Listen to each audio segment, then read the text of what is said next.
reason is money is toxic. After 1971, people who work for money are getting poorer because the way your wealth is sucked out of you by the Fed, by the U.S. Treasury, and by our government and our school system is the people that work for money get poorer. The people that save money get poorer. And the people that invest in stocks, bonds, mutual funds, and ETFs, they're temporarily rich, but in a flash, they can lose it all. If you're going to be educated, a person has to know there's been credit and debt.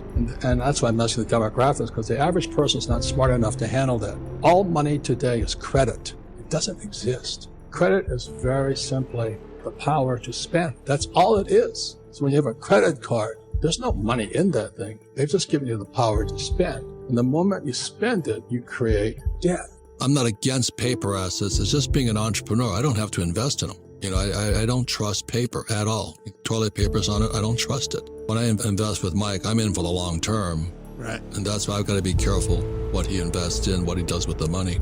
I only invest in what cannot be printed. It's that simple. But I'm not invited on most of the stock shows because all they want to do is sell you more stock. I grew up in Hawaii, fourth generation Japanese American. My poor dad was the head of education for the state of Hawaii, PhD, Stanford, University of Chicago, Northwestern. But I call them, I used to say PhD stood for poor, helpless, and desperate because our schools teach us nothing about money. So when I was 9 years old, I just raised my hand and I asked my teacher, because I went to a rich kid's school. I was a poor kid. I went to a rich kid's school. And I wanted to know how come they were rich and I was poor. And the teacher said, well, if you stay in school, you'll be rich. I said, don't BS me. I mean, my father's a PhD and he's broke. And she'd go, no, you stay in school. I said, no, don't lie to me. So I kept raising my hand and she finally said, the love of money is the root of all evil. And I said, maybe evil to you, but I'd like to have some, Yeah. So it's a lot of that attitude. And so I went home to see the old man, poor dad. He's a good man, 6'4" for Japanese, is fairly tall,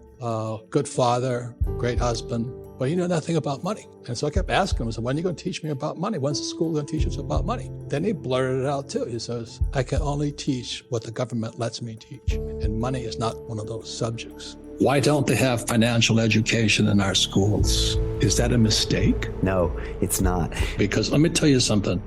When they infect your brain, you're screwed. The love of money is the root of all evil. I'm going, give me a break. Give me a break. Why don't they teach us about money instead? What about the ignorance of money? What's that costing us? Well, everything is the opposite of what they're teaching you in school. I wouldn't go to school. I would study money. And today in the world, America especially, is this gap between the rich and everybody else. The game the bankers and the rich play is different than what they teach you in school. And, the question I ask all over the world, what does school teach you about money? And the answer is nothing. And that's not a mistake. That's not an accident. I knew that. Most people know that. But the way to keep the poor and middle class working hard is never teach them what the rich know. So if you read Rich Dad, Poor Dad, which came out in 1997, it's what the rich teach their kids about money, the poor and middle class do not. So it's not that hard to be rich, but you have to have good teachers. And as you and I know, there's a lot of fake teachers out there. So that's why I wrote the book Fake, is because our school system's fake. We have fake money. The Fed prints as much as they want. And we have fake assets, stocks, bonds, mutual funds, ETFs. I don't touch that stuff. But the average person should. The most obsolete idea is go to school, get a job, work hard, save money, get out of debt, and invest for the long term in the stock market. See, why would you save money when they're printing trillions of dollars? The gap between the 1% and 99% is massive. You see, it's not just money. You have to step back and look at the bigger picture. So what do you do? And so I always talk about the 4 G's that I've been investing in for most of my life. The first G is gold.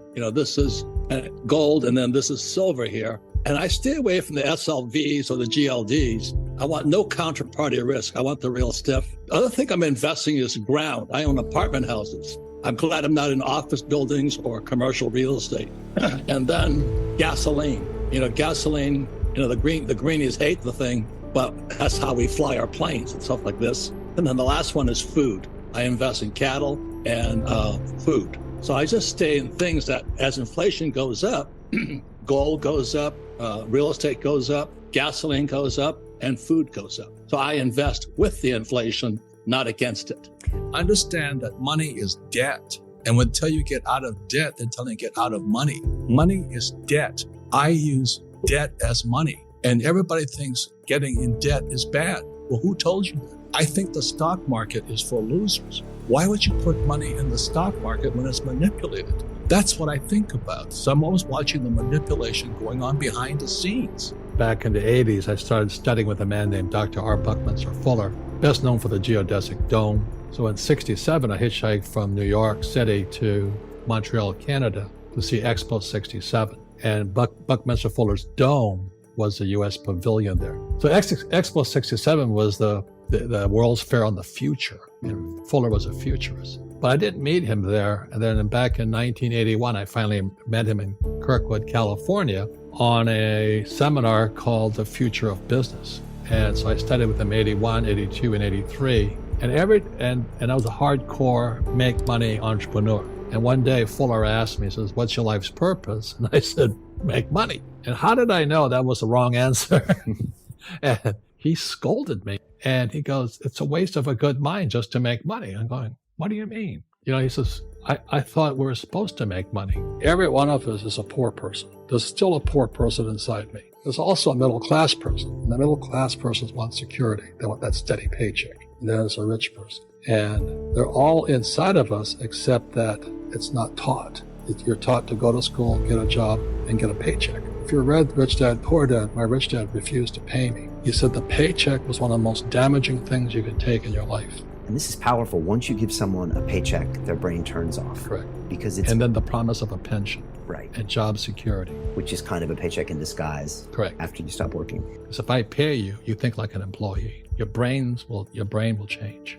If you learn never to work for money, you'll be a rich man.